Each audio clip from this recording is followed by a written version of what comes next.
That gave us the impetus to move further in the investigation and to ensure that the activity of the bandits, mostly in the southwestern Nigeria, is being truncated. And we recorded some further success. 2 additional suspects were arrested in that line who are behind the killing of a mobile policeman in the line of his duty at Bode Masalachi.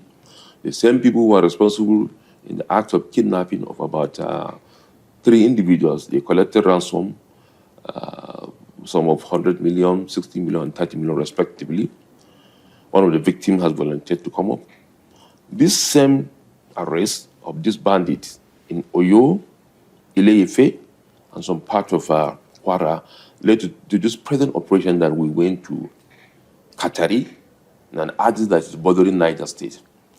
Information from that arrest led to this arrest we made because they really implicated this individual we picked that are behind supply of arms and ammunition to them, including the female lady who has been one of the excellent transporter of arms and ammunition. For several months, the Katari stretch of Abuja-Kaduna highway loomed large in the mind of travelers. It was a dreaded corridor where beautiful landscape frequently marks a jagged underbelly of criminal intent. It frequently made headlines as travelers' nightmare. To change the narrative, the Inspector General of Police Intelligence Response Team did not only swung into action, it also cited the base in Katari to establish its permanent presence in the community. This intervention led to several breakthroughs, a guarantee of safety for all. Despite these successes, IRT has proactively remained on top of its game, dismantling several criminal syndicates, particularly by nipping them in the bud before the harm is done. Now dynamically led by fearless and tactical commander Adamu Muazu, a deputy commissioner of police who had served in this tactical team as second in command to 4 commanders, including the highly operational IGP Olatunji Wandeso.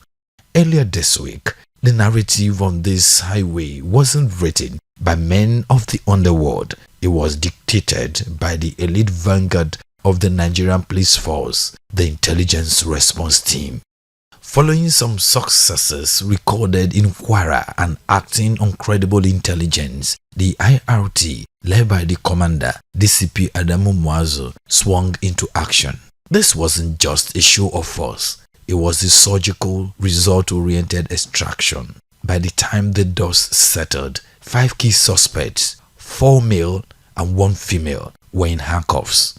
The operational network dismantled. The story of these individuals reveals a chilling glimpse into the mechanics of terror. Their containment stands as undeniable proof of a team that doesn't just react to crime, they intercept it.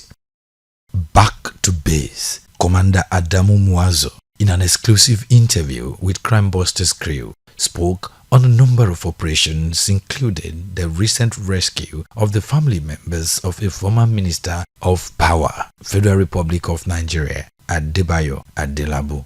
You led a team to Ijere axis, somewhere around Kaduna, and of course, walking through that path with you was not an easy one. How often do you really go into the forest like that? Well, this is almost my 5th year in IRT. I've been twice. I've been twice to the President IGP and some commanders. Moving into the forest and bush has been part of our assignment and part of our responsibility. Sometimes we dispatch men to go. Sometimes we do follow men when the assignment is becoming very serious, challenging, and demanding. We let the men ourselves, along with our skilled trackers, to effect success and arrest. You also recorded arrest. How long have you been working on that? This case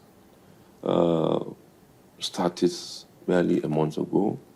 It has to do with some recorded success at Kwara. Some number of bandits were arrested, along with arms. The arms movement was trailed from Kwara to Ile-Ife in Osun State, where the arms were unearthed from where they buried the arms. About 4 to 5 rifles were recorded, large catchment of ammunition numbering up to 113 7.6.2 mm ammunition were recorded. And that gave us the impetus to move further in the investigation and to ensure that the activity of the bandits, mostly in the southwestern Nigeria, is being truncated. And we recorded some further success. 2 additional suspects were arrested in that line who are behind the killing of a mobile policeman in the line of his duty at Bode Masalachi. The same people who are responsible in the act of kidnapping of about 3 individuals. They collected ransom, some of 100 million, 60 million, and 30 million respectively. One of the victims has volunteered to come up. This same arrest of this bandit in Oyo, Ile-Ife, and some part of Kwara led to this present operation that we went to Katari, an artist that is bordering Niger State. Information from that arrest led to this arrest we made because they really implicated this individual we picked that are behind supply of arms and ammunition to them, including the female lady who has been one of the excellent transporter of arms and ammunition. So that's really what led to our movement to Katari, to that axis where these suspects were tracked, apprehended, and brought down to the base for further investigation and interrogation. Now, talking about the kidnap case in Oyo involving the family of a former minister. So it is said that IRT actually carried out that operation. Confirm it, because there are some other people who are claiming that that operation was carried out by them. The operation was solely conducted by IRT operatives, but it's a fact that we were able to source information from individuals who really helped the operatives with information that led to the success. The IRT operates through a lot of supportive hands, technical and human intelligence. So there must be some contribution for individuals who present themselves as informants and guidance, and who supplied actionable intelligence that led to the success of the operation. The IG himself, IGP Olatunji Ronaldisu, helped in the operation. One of the coordinates used in some trackings was provided by the IG himself personally. So the operation was done successfully by our operatives based in Oyo. Your men are still right there in Kwara. How have they been surviving? It takes the intervention and support of the IGP. 3 weeks ago, the IG himself directed for some machinery to be sent down to support them, and the machines are there, supporting all the teams in Kwara and the team in Oyo. And that really informed why successes are being recorded. The IG has been the source of our motivation and support in terms of technical support and financial support in our operation. Now, talking about the IG, he was here at some point as the commander of IRT. You were his 2IC. Now, to what extent has his emergence as IG impacted your operations? What difference has it made in this team since he became the IG? Yes, the difference is so clear and glaring. He's a technically informed IGP. He's technically knowledgeable and sound in the field of tactical operation and technical maneuver. He's somebody that if he speaks to IRT personnel, he speaks using the technical languages and coded words that we interpreted quickly. He's not a novice in our operation. He led here, he stayed here, and recorded a lot of successes that were yet to match his record. We're trying to see even if we can be able to arrive at average record of what he has established here in IRT. Has he made any intervention here? Beyond speaking to you operationally, has there been any difference? Yes. So far, he has provided about 12 operational vehicles to me, sent about 2 tracking vehicles. We used to call them SIM catchers. IGP has done that within the little period he has put in as IGP of the Nigerian Police Force. He's just been there for a little above 3 months. That's just it. I have now 12 functional operational vehicles, 2 tracking vehicles, and a lot of financial supports. in the IRT. As one of the most vibrant operational teams in the Nigerian police force, what is your word for Nigerians, particularly as it relates to your job and the leadership of IGP? We need collaboration, we need information. We need people to be very, very vigilant and alerted with happenings around themselves. People to develop this suspicious mind that is protective in nature. Whatever you see, whatever you hear, whatever is happening around you, try to develop this police mind of suspicion so that you can be able to develop and draw meaning out of it, so that whatever you read out of it can be of benefit to the society. Mostly by informing the police what you observe, and that will go a long way in bringing sanity to the society.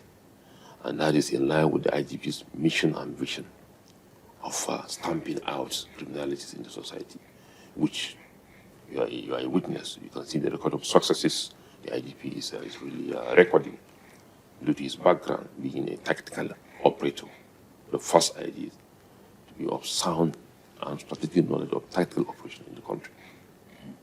How motivated are you and your men under the watch of the IGP? Oh, highly motivated. I've earlier said to you, in less than 2 months, we have about 12 functional operational vehicles. We promise to bring more to me. We have 2 tracking vehicles. We have a lot of financial support from him directly. And he always calls on us and thank us. Thank you, and give us a lot of encouragement. That is more than enough. And he has promised to do more. That's it. And finally, what assurance are you giving to Nigerians that your men will continue to watch their back?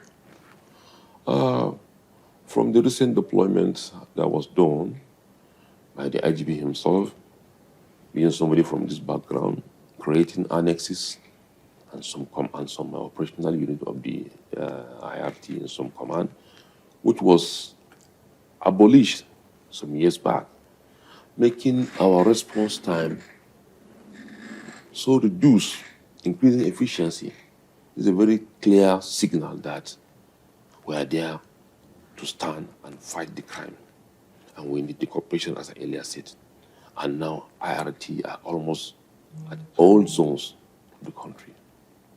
Mostly where we feel the crime rate is higher. We have our offices there, and they were established by the IGP. Those vehicles given were already sent to them, and they are operational. And this is a very clear sign and clear indication of IGP's intention to fight crime head on.